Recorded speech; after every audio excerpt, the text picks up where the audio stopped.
Welcome to sauce TV. నేను మీ అభిదేశం. బక్రీద్ నేపథ్యంలో గోవధకు సంబంధించి ఎక్కడ కూడా ఎలాంటి సంఘటనలు జరగకుండా అంటే ప్రభుత్వ నిబంధనల ప్రకారమే జరిగే విధంగా చర్యలు తీసుకునేందుకు పోలీసు అధికారులు సిద్ధమయ్యారు. ఎక్కడ కూడా ఎలాంటి కార్యక్రమాలు జరగకుండా చర్యలు తీసుకుంటారు. దీనికి సంబంధించి అన్ని వర్గాలను పిలిచి ఇక్కడ ఒక మీటింగ్ అయితే కండక్ట్ చేయడం జరిగింది. సో ఈ మీటింగ్లో ఏం డిసైడ్ చేశారు ఏంటి తెలుసుకుందాం. సార్, ఈ బక్రీద్ సందర్భంగా గోవధకు సంబంధించి ఎలాంటి చర్యలు చేపడుతున్నారు? మా జిల్లా SP superintendent of police Srimathi Ajitha Vejendla IPS గారి సూచనల మేరకు ఈరోజు చిన్నబజార్ పోలీస్ స్టేషన్లో ఒక శాంతి కమిటీ లాగా ఇరు వర్గాల ప్రజలు అన్ని వర్గాల ప్రజలు కూడా ఈరోజు వాళ్ళ నాయకులతో పాటు యాక్టివిస్ట్తో పాటు మీటింగ్ పెట్టడం జరిగిందండి.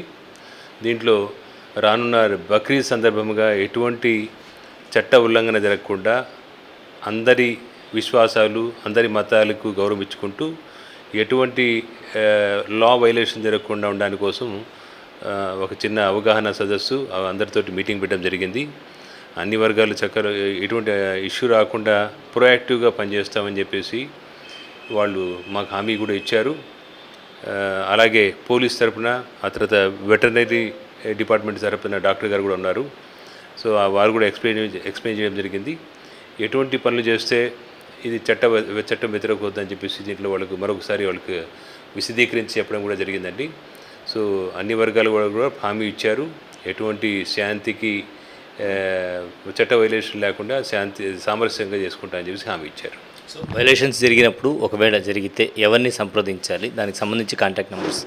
రౌండ్ ద క్లాక్ మా పోలీస్ డిపార్ట్మెంట్ టీమ్స్ ఉన్నాయండి.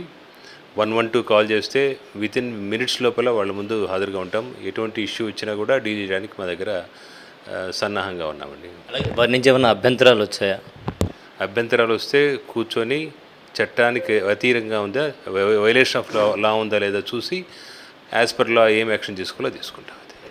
మీరు పశుసంవర్ధక శాఖ అధికారిగా ఉన్నారు. గోవధకు సంబంధించి ఎలాంటి నిబంధనలు ఉన్నాయి?